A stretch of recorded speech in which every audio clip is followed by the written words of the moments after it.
अब इस वीडियो में अपने अगला फंगस स्टार्ट करेंगे फाइटोप्थोरा। एल्ब्यूगो फंगस हमने कर चुके हैं, उसकी स्ट्रक्चर देख ली है, उसका रिप्रोडक्शन मेथड देख चुके हैं, कैसे कैसे रिप्रोडक्शन होता है। अब ये जो फंगस है फाइटोप्थोरा, इससे रिलेटेड आपको एक चीज याद रखनी पड़ेगी। पटेटो, आलू को याद रखना पड़ेगा आपको। टमाटर या टमाटो को याद रखना पड़ेगा आपको। नींबू या लेमन, उसको याद रखना पड़ेगा आपको। अमरूद या पायरस, इसको याद रखना पड़ेगा। ये तीन चार जितने मैंने नाम लिए हैं, दीज आर एडिबल, हम खाते हैं इन सभी चीजों को। अब उनसे रिलेटेड हम डिजीज देखेंगे जो इस फंगस के थ्रू होती है। तो जो पहला पार्ट है, इसको आप कैसे समझोगे कि ये फंगस एक तरीके का डिस्ट्रक्शन कर देती है। जहां पे भी ये फंगस का इन्फेक्शन होगा वहां डिस्ट्रक्शन हो जाएगा, वहां खत्म हो जाएगी सारी चीज। तो इसलिए इसका नाम हमने ये दिया है फाइटोप्थोरा। फाइटो का मतलब होता है प्लांट, फोप्थोरा का मतलब क्या होता है? Destroyer. Means this fungus is a plant destroyer. जहां पे भी इस फंगस से रिलेटेड इंफेक्शन होगा वहां पे वो प्लांट डिस्ट्रॉय हो जाएगा। अब जो मैंने नाम लिए, जैसे आलू का नाम लिया पटेटो, तो पटेटो में एक डिजीज होती है जिसको आप क्या कह देते हैं? Late blight of potato, and it is caused by the fungus Phytophthora. उसको मैंने पी से डिनोट करा है, सिंपल पी से। और स्पीशीज कौन सी है? इनफेस्टेंस, INFESTANS, इनफेस्टेंस। दूसरी डिजीज वो टमाटर से रिलेटेड है, टोमेटो से रिलेटेड है। उसको क्या कहते हैं हम? Root rot of tomato. और उससे रिलेटेड जो स्पीशीज वो कौन सी है? Phytophthora cryptogea. तीसरी जो डिजीज है वो नींबू से रिलेटेड है, लेमन से रिलेटेड है, या सिट्रस से रिलेटेड है, and it is brown rot of lemon,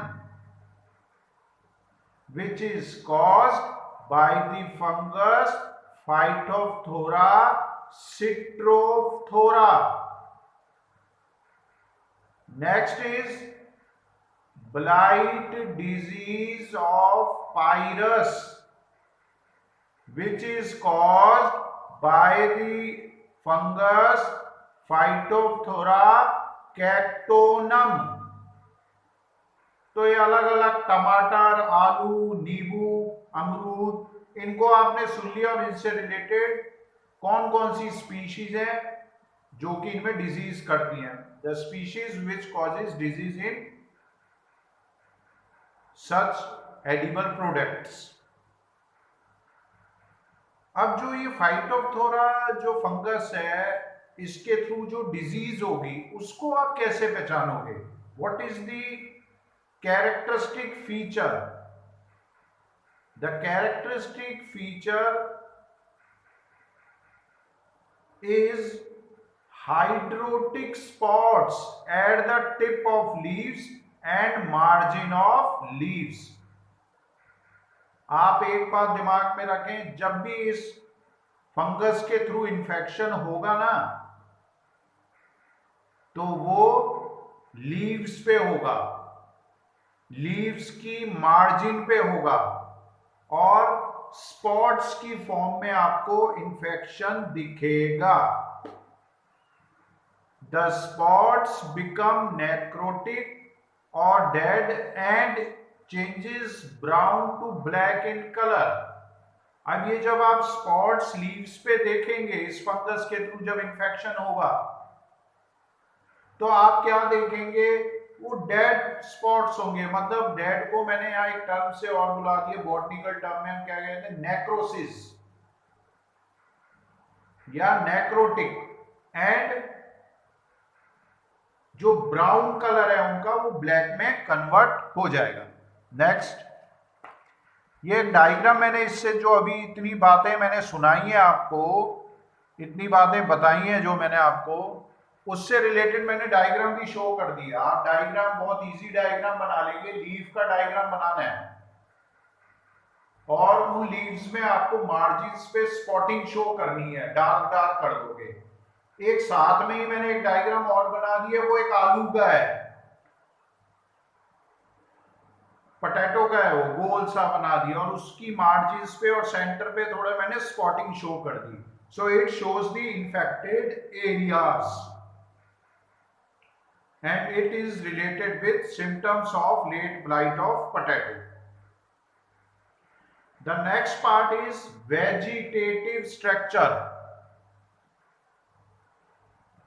अब जब वेजिटेटिव स्ट्रक्चर हम इसकी देखेंगे तो जो प्लांट बॉडी है फंगस फाइटोप्थोरा की, it is branched, it is filamentous, it is long, it is aseptate, it is multinucleate। इतने पॉइंट्स आप इजीली याद कर सकते हैं। ब्रांचिंग दिखेगी, फिलामेंटस फॉर्म दिखेगी प्लांट बॉडी की, फिलामेंट की फॉर्म में, लॉन्ग फिलामेंट होंगे, एसेप्टेड होंगे। एसेप्टेड का मतलब विदाउट सेप्टा, वॉल उसमें वॉल जनरेशन, वॉल फॉर्मेशन नहीं होगी, एंड मल्टी न्यूक्लिएट, एक से ज्यादा न्यूक्लियाई दिखेंगे आपको। Irregular branching of mycelium later produces short haustoria. अब जो इर्रेगुलर ब्रांचिंग होगी इसकी माइसीलियम में, वो बाद में स्ट्रक्चर्स डेवलप करेंगे जिसको आप क्या कहोगे, होस्टेरिया। होस्टेरिया क्या होते हैं, these are the absorbing organs to absorb different contents. तो अब आप जब डायग्राम देखोगे, बहुत इजी डायग्राम है। मैंने एक फिलामेंट बना दिया, फिलामेंट ट्यूब लाइक बना दिया, ब्रांचिंग शो करनी है तो मैंने ब्रांचिंग शो कर दी, ठीक है। एक ब्रांचिंग में मैंने होस्टेरिया शो कर दिए, अंदर मैंने न्यूक्लियाई दिखा दिए, एक से ज्यादा न्यूक्लियाई है, मल्टी न्यूक्लिएट कंडीशन है तो न्यूक्लियाई दिखा दिए। और बी वाले डायग्राम में आप क्या देखोगे, हाइफी मैंने शो करे हैं, ब्रांचिंग शो कर दी है, साइड में मैंने छोटी छोटी सी ब्रांचेस निकाल दी है। तो ये बहुत इजीली आप इसकी वेजिटेटिव स्ट्रक्चर डायग्रामेटिकली और लेबल डायग्राम के थ्रू शो कर सकते हो। Next part is reproduction. अब जो फंगस फाइटोप्थोरा है उसमें asexual, sexual and vegetative type का रिप्रोडक्शन होता है। तो सबसे पहले अपने बात करेंगे एसेक्सुअल रिप्रोडक्शन की। एसेक्सुअल रिप्रोडक्शन को जब आप देखोगे, कोई घबराने की जरूरत नहीं है, एसेक्सुअल रिप्रोडक्शन बहुत इजी है। एसेक्सुअल रिप्रोडक्शन में आपको याद क्या क्या रखना है, मैं कुछ पॉइंट्स बोल रहा हूं। पहला आपको याद रखना है स्पोरेंजिया, दूसरा पॉइंट याद रखना है स्पोरेंजियोफोर, तीसरा पॉइंट याद रखना है स्वेलिंग, फोर्थ पॉइंट याद रखना है सेप्टम, और फिफ्थ पॉइंट याद रखना है लेटरल ग्रोथ। अगर ये पॉइंट्स आप दिमाग में रखेंगे तो हर एक लाइन को आप डिस्क्राइब कर देंगे। जैसे पहले मैंने बोला sporangia, so asexual reproduction occurs by sporangia. which are produced on sporangiophore। Bracket में क्या लिखा है? These are hyphal branches. कोई नई चीज नहीं है, हाइफी की ब्रांचेस हैं, वो ब्रांचिंग शो कर रहे हैं, वो उसको हमने स्पोरेंजियोफोर कह दिया। तो 2 पॉइंट तो आपके दिमाग में आ गए कि एसेक्सुअल रिप्रोडक्शन स्पोरेंजिया के थ्रू हो रहा है और स्पोरेंजिया स्पोरेंजियोफोर पे डेवलप हो रहे हैं। Next, hyphal branches emerges out singly और इन क्लस्टर। जो मैंने पहला डायग्राम शो कर रखा है आपको, अगर आप डायग्राम देख रहे होंगे लेफ्ट साइड में, एक्सट्रीम लेफ्ट में जो पहला डायग्राम शो कर रखा है मैंने, जिसको अपने ए कह रहे हैं, ए वाला डायग्राम, ये वाला हो गया, ठीक है। तो इसमें आप क्या देखोगे कि मैं हाइफल ब्रांचेस को बाहर निकालते हुए दिखा रहा हूं, जिनको हमने क्या कह दिया? स्पोरेंजियोफोर। एक आप देखेंगे ये बी वाला डायग्राम भी, अगर आप देखें तो ये बी वाले डायग्राम में मैंने एक सिंगल स्पोरेंजियोफोर शो कर दिया है, ठीक है। Next, the tip of sporangiophore swells and become terminal sporangium and is multinucleate। अब आप क्या देखोगे, जो टिप है स्पोरेंजियोफोर की वो स्वेल होने लग जाएगी, फूलने लग जाएगी और टर्मिनल स्पोरेंजियम बनने लग जाएगा। सी वाला डायग्राम, ये देखें आप, सी वाला डायग्राम ये है, इसमें आप देख सकते हैं ये, ठीक है। ये सी वाला डायग्राम हो गया जिसमें आप स्वेलिंग देख रहे हैं स्पोरेंजियोफोर पे। Next, the sporangium separate from the branch by septum formation. अब आप देखो, मैं आपको यहाँ पे ये सेप्टम शो करने लग गया, ये डी वाले डायग्राम में अगर आप देखेंगे तो ये क्या हो गया? It is septum, it is septum, ये सेप्टम हो गया, डिवाइड करने लग गया। ई वाले डायग्राम में अब आप और देखें, यहाँ सेप्टम, ये यहाँ पे भी बना लें, ये सेप्टम बन गया, ये देखें आप, sporangium separates from branch by septum formation. Next, the apex of sporangium continuously grow forming lateral sporangium। ये F वाले डायग्राम में और E वाले डायग्राम में आपको ये शो हो जाएगा, ये ग्रोथ जो है वो कंटिन्यूसली होती रहेगी और उससे लेटरल स्पोरेंजियम, साइड में मैंने स्पोरेंजियम बनाने लग गया, आप डायग्राम में देख सकते हैं। ई और एफ वाले डायग्राम में आपको ये शो हो जाएगा। इसको मैंने एक चीज और लिखी है, नी शेप्ड बेंडिंग। हमारी जैसे घुटना होता है और नीचे पैर होता है, पैर का जो नीचे वाला तलवे होते हैं, वैसी स्ट्रक्चर बना दी, तो नी शेप्ड बेंडिंग शो कर देंगे आप। लेटरल स्पोरेंजियम शो हो गया। Each sporangium is Oval shaped with 5 to 8 nuclei. Count करके 5 से लेके 8 न्यूक्लियाई आप बना देना। तो ये डायग्राम आपको क्लियर होगा, ये डायग्राम से ही आप सारी बातें लिख लोगे, बहुत सिस्टमेटिक ऑर्डर में ये चीज लिखी हुई है। नेक्स्ट,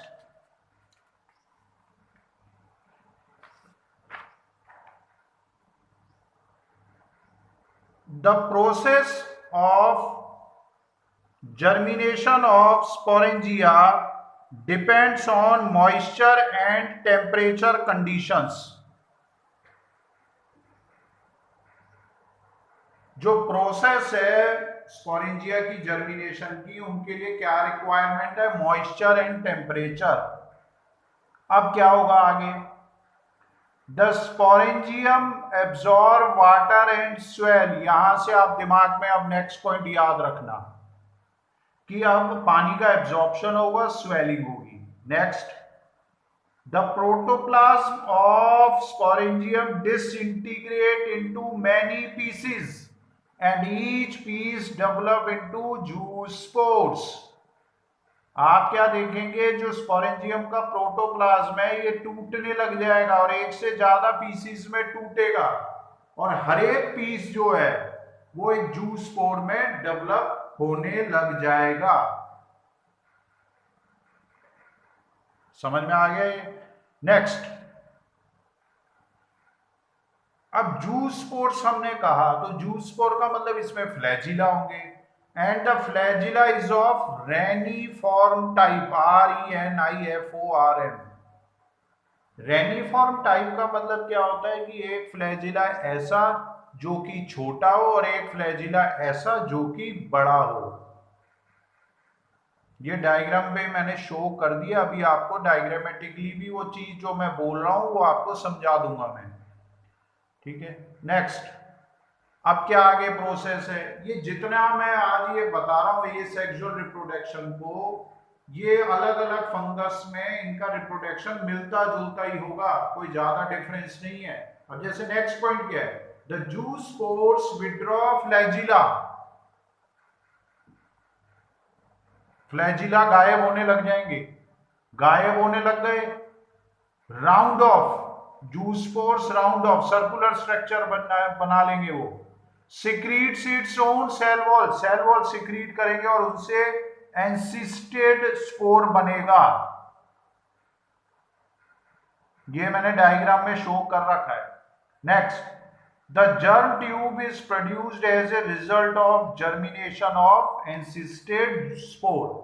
अब ये जो जर्म ट्यूब इससे निकलेगी, आगे वो होस्ट में इंफेक्शन होगा, आगे वो रिप्रोड्यूस कर लेंगे इस स्पोर के थ्रू।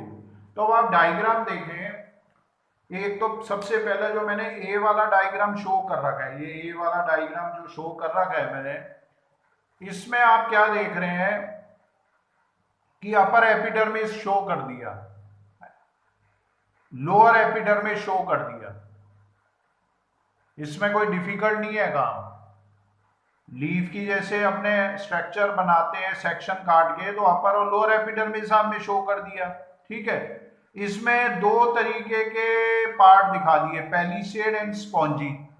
पेलिसेड सेल्स ये बना दिए मैंने, ठीक है, ये बन गए ऐसे खड़े खड़े से, ठीक है। और स्पॉन्जी कैसे बने, स्पॉन्जी कैसे बने, स्पॉन्जी बनेंगे गोल गोल से, ये दिख गए होंगे आपको, ठीक है, ये दिख गया होगा, ये दिख गए, ऐसे स्पॉन्जी आप सेल्स ये बना देंगे, विच रिप्रेजेंट मीसोफिल। आप ये देखेंगे स्पॉन्जी पैरेन्काइमा के अंदर मैंने एक चीज और शो कर रखी जो हमें इसमें बताना है, हॉस्टेरियम, हॉस्टेरियम, HAOUSTORIUM, हॉस्टेरियम। आप ये फिंगर लाइक प्रोजेक्शन इसमें शो करेंगे, ये आगे और बड़े हो जाएंगे। ठीक है, अब आप देखेंगे यहाँ नीचे मैंने स्पोरेंजियोफोर बना दिए, दिख गए होंगे आपको ये फिलामेंट फॉर्म, ठीक है।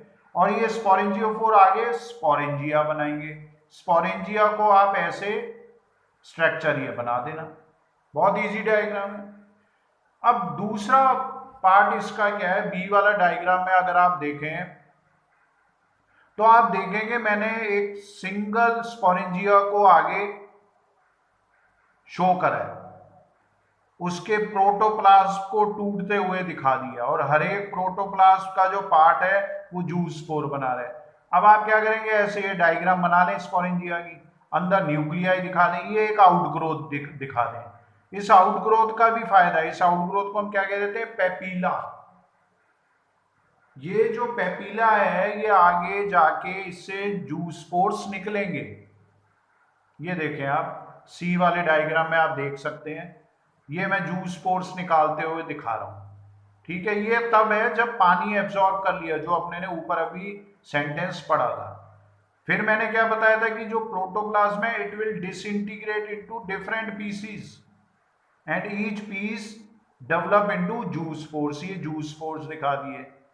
अब जूस्पोर्स आप सी और डी डायग्राम में, जब डी वाला डायग्राम बनाएंगे आप तो याद रखें, ये जैसे जूस्पोर्स जब आप बनाए तो एक शॉर्ट फ्लैजिला बना देना, एक लॉन्ग फ्लैजिला, ये देखें आप डी वाले डायग्राम में, ठीक है। शॉर्ट फ्लैजिला में आप क्या शो कर देंगे, हेयर लाइक आउटग्रोथ्स, मतलब उसको थोड़ा रफ सा बना देंगे, और लॉन्ग फ्लैजिला को स्मूथ रखेंगे। ऐसे फ्लैजिला रेनिफॉर्म टाइप के फ्लैजिला या जूस्पोर्स कहलाते हैं। उसके बाद आप ई वाले डायग्राम में देखें कि फ्लैजिला गायब हो गए, मतलब फ्लैजिला आर विड्रॉन। एफ में देखेंगे आप कि it will secretes its own cell wall होने लग गई, और आगे ये जर्म ट्यूब के थ्रू जूस्पोर और आगे जर्मिनेट होगा and it will infect the host. तो ये पार्ट इसका हो गया। Thank you very much.